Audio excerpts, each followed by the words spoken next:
Assalamualaikum warahmatullahi wabarakatuh. Perkenalkan, nama saya Faradila Haddad, mahasiswa Universitas Islam Negeri Sultan Haji Muhammad Idris, Samarinda, program studi pendidikan guru Madrasah Ibtidaiyah, semester 2 dengan NIM 2511306079. Pada video kali ini saya akan menyampaikan tanggapan mengenai tren pendidikan Islam di era modern, mulai dari berbagai permasalahan, kritik terhadap fenomena tersebut, hingga bagaimana harusnya pendidikan Islam dijalankan sesuai nilai Al-Quran dan hadis Nabi. Pendidikan Islam merupakan bagian penting dalam kehidupan manusia.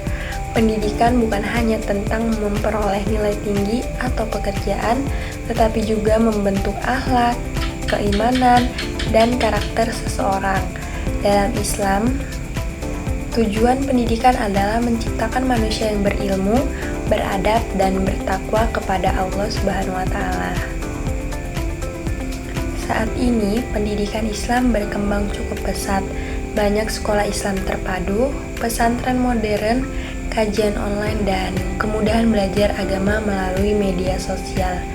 Anak muda juga mulai tertarik mempelajari Al-Quran, bahasa Arab, dan ilmu agama melalui teknologi digital.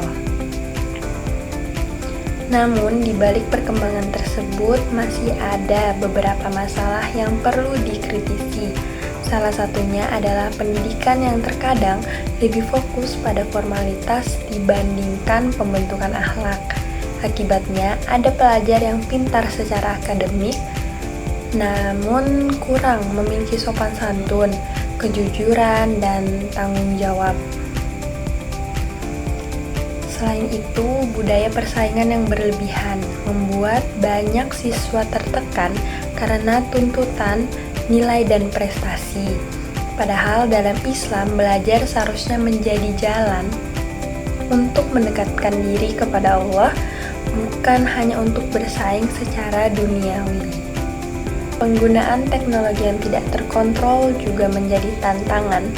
Banyak pelajar lebih sering menggunakan internet untuk hiburan dibanding mencari ilmu. Bahkan terkadang informasi agama yang diterima berasal dari sumber yang belum jelas kebenarannya. Masalah lainnya adalah kesenjangan pendidikan. Di beberapa daerah, tidak semua anak mendapatkan akses pendidikan Islam yang layak. Ada sekolah yang fasilitasnya lengkap, tetapi ada juga yang kekurangan guru dan sarana belajar. Secara rasional, pendidikan yang baik harus menyeimbangkan ilmu pengetahuan, akhlak, dan keterampilan hidup. Jika pendidikan hanya fokus pada teori, tanpa pembentukan karakter, maka akan lahir generasi yang cerdas tetapi kehilangan moral. Dalam Al-Quran, Allah Subhanahu wa Ta'ala berfirman dalam surah Al-Mujadilah ayat 11, Bismillahirrahmanirrahim. Ya ayyuhalladzina amanu idza qila lakum tafassahu fil majalisi fafsahu yafsahillahu lakum wa idza qila shuzu fanshuzu yarfa'illahu alladzina amanu minkum walladzina utul ilma darajat wallahu bima ta'maluna khabir. Wahai orang-orang yang beriman, apabila dikatakan kepadamu, berilah kelapangan di dalam majelis-majelis, maka lapangkanlah, niscaya Allah akan memberi kelapangan untukmu.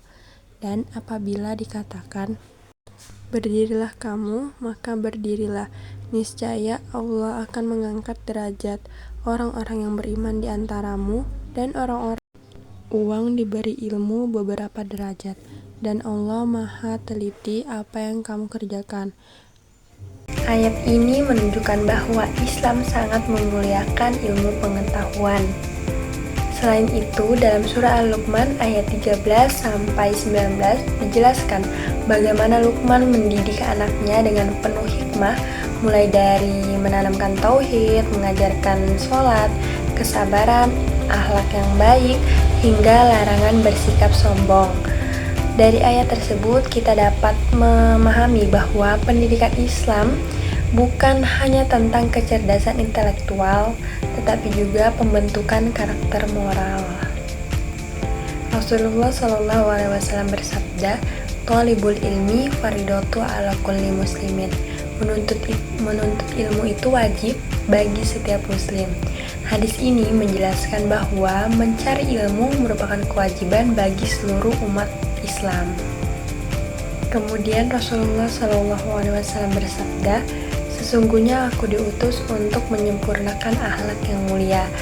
Hadis tersebut menegaskan bahwa inti pendidikan Islam adalah pembentukan akhlak. Lalu, bagaimana seharusnya pendidikan Islam yang baik? Yang pertama, pendidikan Islam harus berorientasi pada pembentukan akhlak dan berkarakter. Guru tidak hanya menjadi pengajar, tetapi juga teladan bagi peserta didik.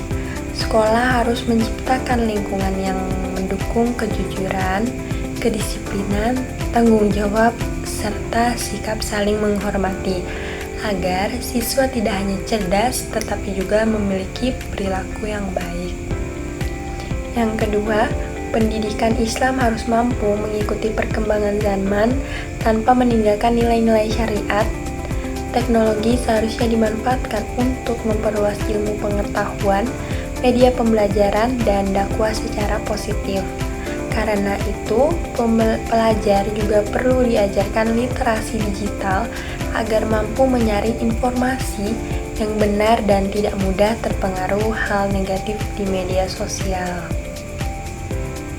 Ketiga, pendidikan Islam harus lebih merata dan inklusif. Semua anak memiliki hak untuk mendapatkan pendidikan yang layak, baik di kota maupun di daerah yang terpencil. Pemerintah, masyarakat, dan lembaga pendidikan perlu bekerja sama agar kualitas pendidikan dapat dirasakan secara adil oleh seluruh masyarakat. Keempat, metode pembelajaran harus lebih kreatif dan humanis. Banyak siswa merasa bosan karena pembelajaran terlalu monoton dan hanya berfokus pada hafalan. Padahal Islam juga mengajarkan pentingnya berpikir, berdiskusi, dan memahami ilmu secara mendalam. Oleh sebab itu, guru perlu menciptakan pembelajaran yang aktif, menyenangkan, dan relevan dengan kehidupan sehari-hari. Bukan keseimbangan antara kehidupan dunia dan akhirat. Siswa perlu diajarkan bahwa kesuksesan bukan hanya tentang pekerjaan dan harta, tetapi juga tentang kebermanfaatan bagi sesama, akhlak yang baik, dan kedekatan kepada Allah SWT. Sebagai generasi muda, kita memiliki tanggung jawab untuk terus semangat mencari ilmu, menghormati guru, menggunakan teknologi yang bijak, dan mengamalkan ilmu dalam kehidupan sehari-hari. Kesimpulannya, tren pendidikan Islam saat ini memiliki banyak perkembangan positif, tetapi juga menghadapi berbagai tantangan. Oleh karena itu, pendidikan Islam harus kembali pada tujuan utamanya, yaitu membentuk manusia yang berilmu, berakhlak mulia, dan bertakwa kepada Allah SWT.